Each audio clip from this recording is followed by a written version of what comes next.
Well, hi, my name is Sherm Cohen, and I'm one of the storyboard artists on the SpongeBob SquarePants show. We're here today to show you a segment called How to Draw SpongeBob SquarePants and His Underwater Buddies. There are a few things that you're going to need for this activity, and that is paper, and a pencil, and an eraser. And if you'd like, you can also use colored pencils or some markers. It's all up to you. I'm going to show you how to draw each of the main characters one by one from start to finish, and we'll end up with some nice finished drawings. And I just want to let you know that if your drawings don't look like mine right away, well, that's okay. I've had a lot of practice on this show. When you're drawing for television, we have to draw the character over and over and over, and we all had a hard time at first. But I know if you keep at it, you'll do just fine. So, grab your pencil, grab your paper. Are you ready, kids? Let's draw SpongeBob and his underwater buddies. And now we're going to draw SpongeBob SquarePants. This is gonna be great! So we start with a basically square shape with a slight bit of a tilt to it. And that's to give him a little bit of life so that he's not so perfectly rigid. And I'm drawing the side here, and his pants are are roughly square shaped or rectangular. And that's how he got his name, SpongeBob SquarePants. I like to leave enough room on the paper to make sure that I can get his head and his legs and his arms all in. I'm just going to rough in some of the basic shapes here, which are square, these little cylinders for his legs, and a little bean shape for his feet. When it comes to his face, I like to very lightly draw in some center lines just so I can make sure to put the face in the right place. SpongeBob has two big eyes that sit right on top of that center line. His nose comes like a finger right out of the middle of his face. His pupils then are thrown in, and his cheek sits right underneath his eye there. And we'll draw a nice big smile that connects right up to that cheek. And his two big teeth also come right along that center line. Give him a nice happy mouth and a big fat tongue that lies at the base of his mouth. And for his eyelashes, which are a very important feature, he's got 3 on each eye. Weren't you that guy on TV? Yes, I am that guy. And also for his clothing, now along this center line, I'm going to draw his tie and his collar. And this is the line where his shirt meets his pants. Bring that along the side. And his belt shows through his belt loops. And there's 3 of those. And one of them runs right underneath the tie. Now along the side, he's got a short sleeve shirt. So I'll draw that arm in right about where his head meets his shirt. A little bell-shaped, cup-shaped object. His hand comes down and it falls right about at the base of his pants. Now, just like all respectable cartoon characters, SpongeBob's got 3 fingers and a thumb. And that was a tradition that started long ago just because hands are very expressive and it's important to make them as simple so they communicate as good as possible. Now, as far as SpongeBob's ridges on his head, he's got a very distinct pattern of ridges on the top and the sides and on the base. There's 4 on the top, 4 on the sides, and 3 on the bottom. And I'll show you how I draw those. Well then, I guess it's time to take it up a notch. So there's 1, 2, 3, 4 to the bottom. 1, 2, 3, 4 to the bottom. 1, 2, 3, and 4, but I'm not going to draw through the arm. And then on the side, there's just 1 ridge to connect the front to the side. He's also got his sponge holes, and we have to remember where to put them every time we draw him. So my secret to remembering where to put these holes is I always start in the upper right-hand corner where he has 1 small hole. And then going around his face, it alternates from small, big, and small, to small, and big, and small.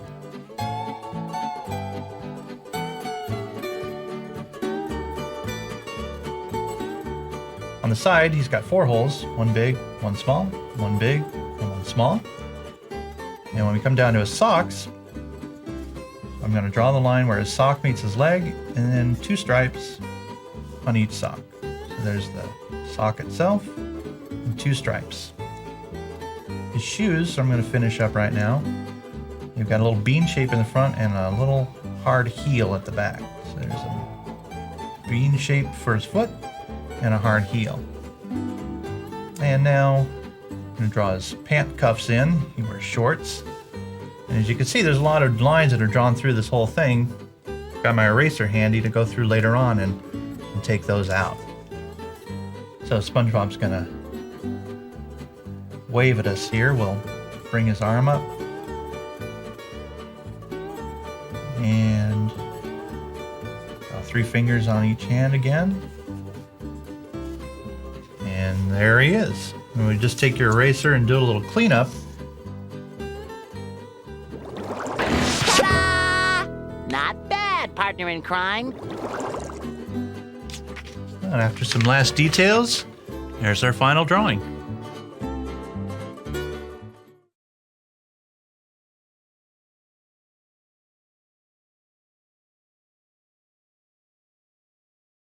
Now I'd like to show you how to draw SpongeBob's best friend, Patrick Star. Who, me? Patrick has a shape that's basically a big teardrop shape, which is sort of like a sphere with a cone sitting on top. After I've drawn this shape in, I'll usually draw his pants, so I know where to divide his top from his bottom. And I'm going to use the eraser to rub down, clean up some of this construction drawings. Patrick has 2 big eyes near the top of his head and big bushy eyebrows. He's got a little bit of a cone head on top, but that's because the starfish has got 5 points, and one of them is his head, and the others are his arms and his legs.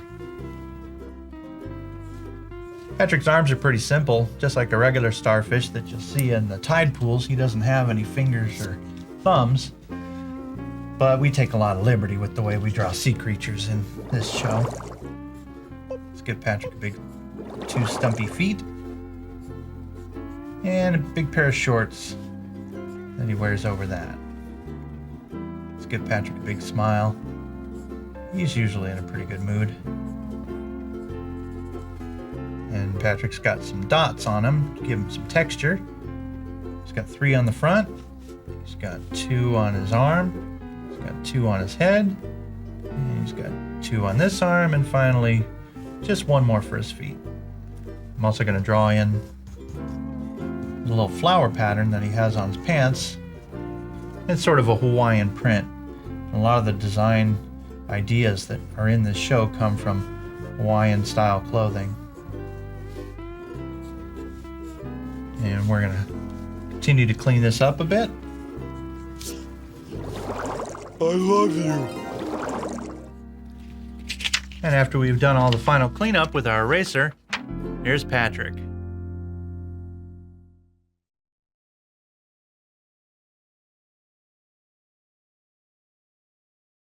Well, now I'd like to show you how to draw SpongeBob's boss, Mr. Krabs. Let's give Mr. Krabs a big hand. Mr. Krabs is based on a shape that's like a triangle or a cone. I also think of him as being the shape of a buoy in the water. Start off with this shape. We're going to add his eyes and his first. His eyes make Mr. Krabs one of the most difficult characters to draw because they take up so much space that sometimes we run out of room before we can draw all of his eyes in. So he has 2 big eyes, just like a real crab does. He's got a wiggly nose that fits in right in between those eyes. Now I'm going to draw a center line to show where his pants go.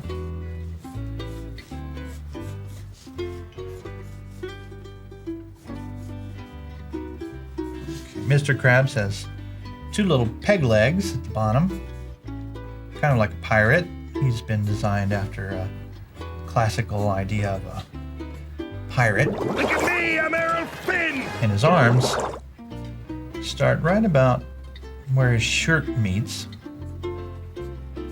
They're little thin arms, but he has really big claws. There's a thumb and the rest of his hand. I'll show you that again. His arm comes out. Now his claw comes out with his fingers, so to speak, and his thumb. Then I'll go back in there and draw little points on the end of those. Since they're hard and shiny, they've got a little reflection on them. And for his eyes, he has big, long pupils and little soft eyelashes up at the top of each eye. Mr. Krabs is usually in a pretty good mood, except when no one is coming into the Krusty Krab, but for right now, he's had a good day. On his back are 3 ridges, just to show his rough crab-like exterior. And I'm going to draw a shirt collar here, and then a line for his pants, and a big belt buckle right in the middle. And his belt comes around the side, and he's got belt loops, just like you and I do. There's Mr. Krabs, and we're going to take our eraser, go in and clean up some of those construction lines. Oh, well, you're beautiful. And after he's all cleaned up, Mr. Krabs looks like this.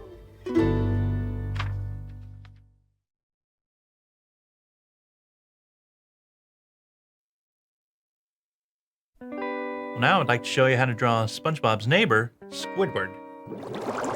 Watch and learn. Squidward's head is based on a egg shape. It's got a big egg-shaped head, followed by a generally cylinder-shaped body. Squidward's eyes rest near the bottom of that big egg-shaped, and his nose is quite big. It's a little bit bigger than his eyes, and his pupils are rectangular shaped. He's got 3 ridges on his brow. He's usually in a pretty grumpy mood, so we'll give him a little bit of a scowl here for his mouth.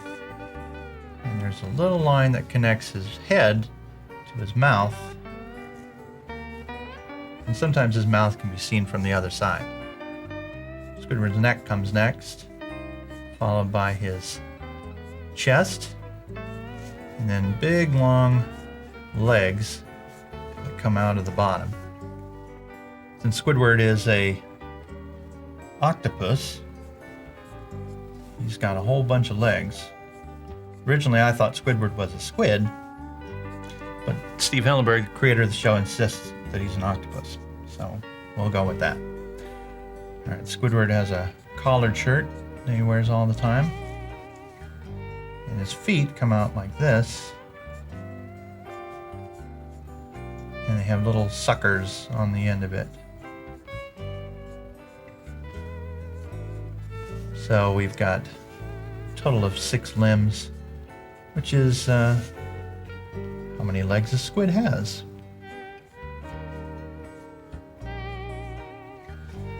Alright, we can just clean up some of this with your eraser. Fascinating. Now, sometimes Squidward can be happy, and I want to show you that there are other expressions we can use for Squidward. When he's happy, the lines on his face will be pointing upward. And we'll put a big smile on his face. That's pretty unusual for Squidward, but we like to think that every once in a while he can give us a big smile. If his mouth is open, we'll draw a tongue on the inside there, and you can shade in the mouth with your pencil. So Squidward has his good days just like all of us should. He's also got 8 dots on the top of his head.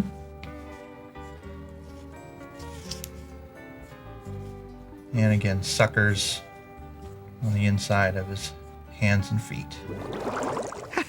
That was actually kind of exciting. All right, now that we've finished, Squidward is all done.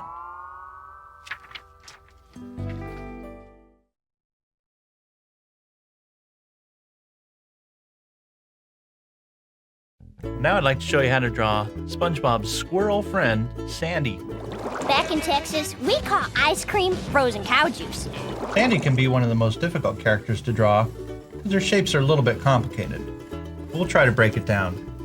I usually draw a big circle for her undersea helmet and then a cylinder for her undersea pressure suit. Then I'll draw her legs underneath. And very softly I'm going to draw in her boots, and I'll come back and tighten those up later.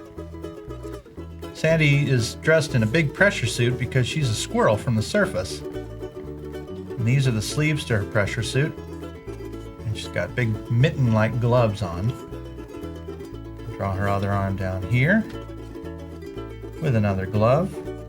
And there's 3 stripes on each one of her sleeves. She's got a big metal collar that goes around her pressure suit, and there's 5 little rivets that keep it sealed on there. Now, since she's not a normal sea creature, if she doesn't wear this suit underwater, she's going to be in big trouble. We gotta try something else. Now, one of the tips that I tell people for Sandy is that even though she has this really big helmet, her eyes come to about the halfway point. And that's usually where I'll start. Draw her eyes there and some eyelashes. And before I get too far along, make sure I draw in her big squirrel cheeks and her head, and her ears are like a little soft triangle on each side. She has another triangle shape for her nose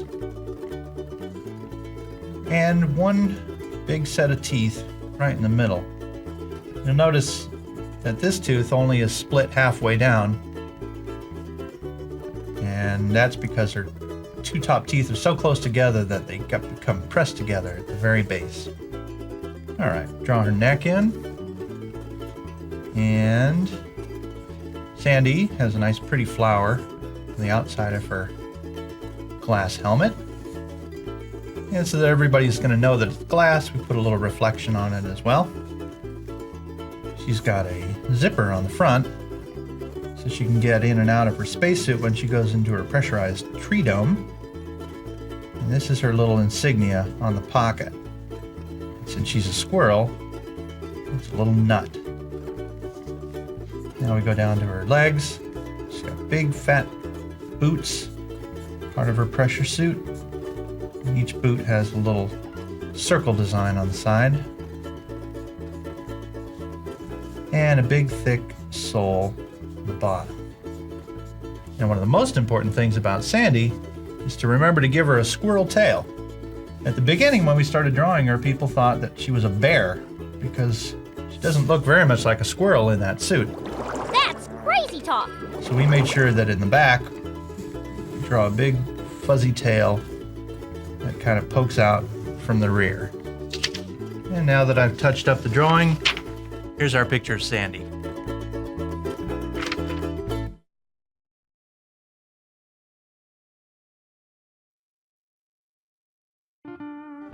Now I'd like to show you how to draw Plankton, who's the smallest member of our show.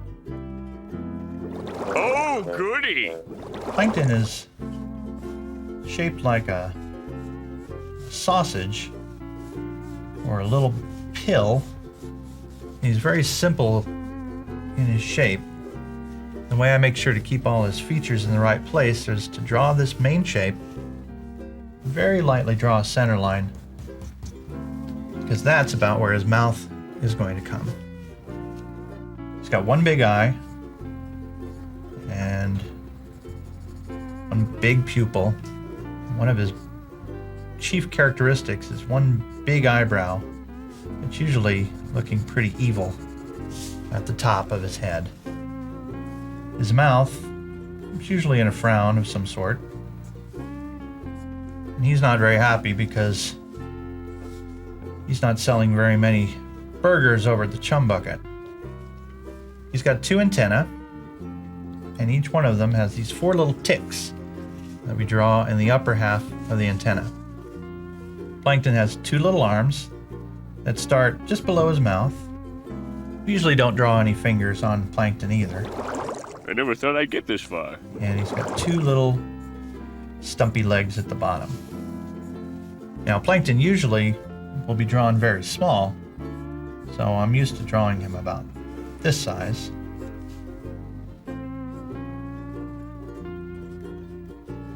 And one of the secrets to Plankton is on his eyebrow.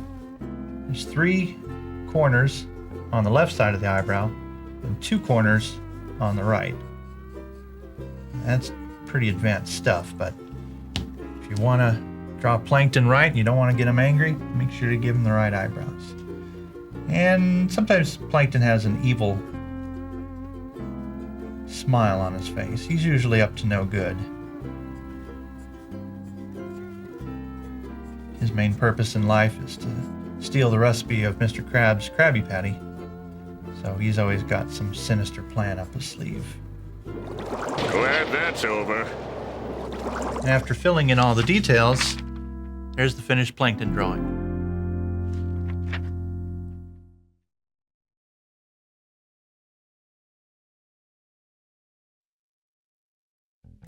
Hi, my name's Kenny Pittenger, and I'm the background layout supervisor on SpongeBob SquarePants. So, what I'm gonna do today is show you how to draw some of the backgrounds for SpongeBob SquarePants, which is pretty much anything you see on the screen that doesn't move.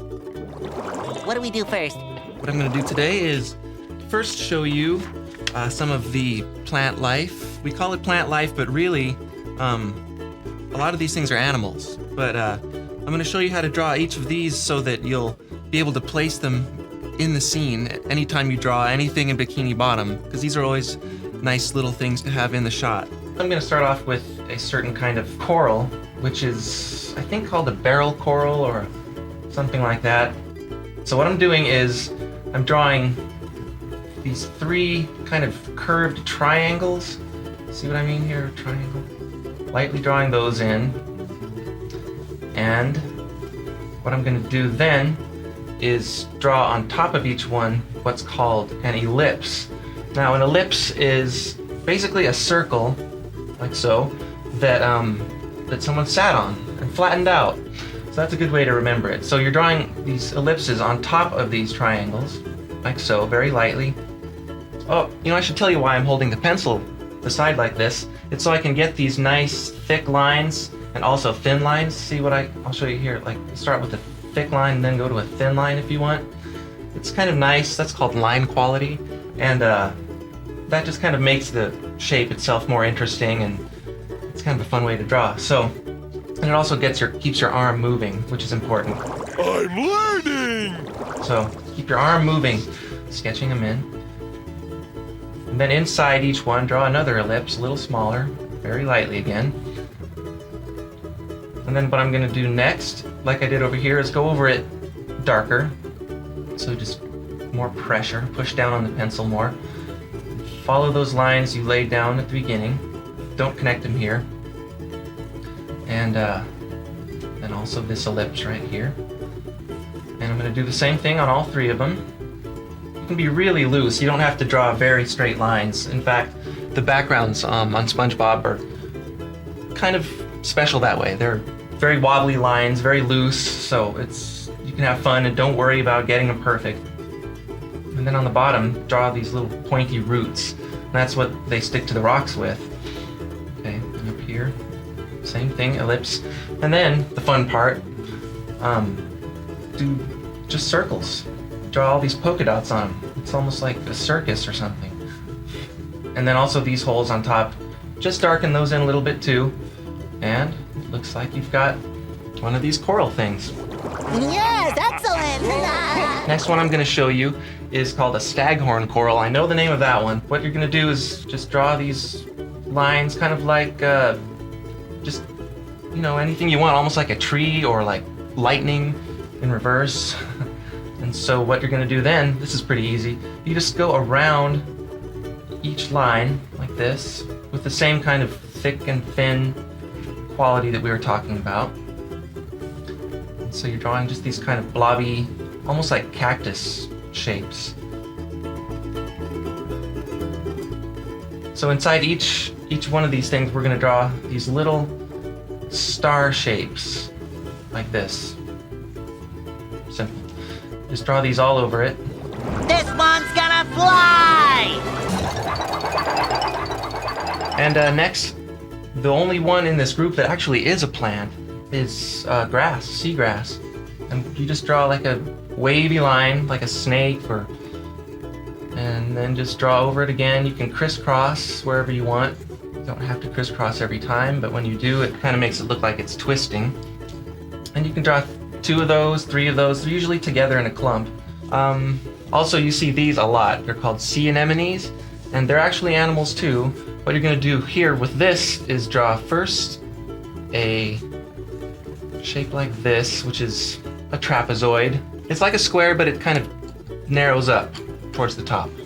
It's not quite a triangle and not quite a square, somewhere in between. And then on the top of that, we're going to do our ellipse again. So just draw your ellipse very lightly. Okay. And then what I'm going to do is very carefully draw 5 arms.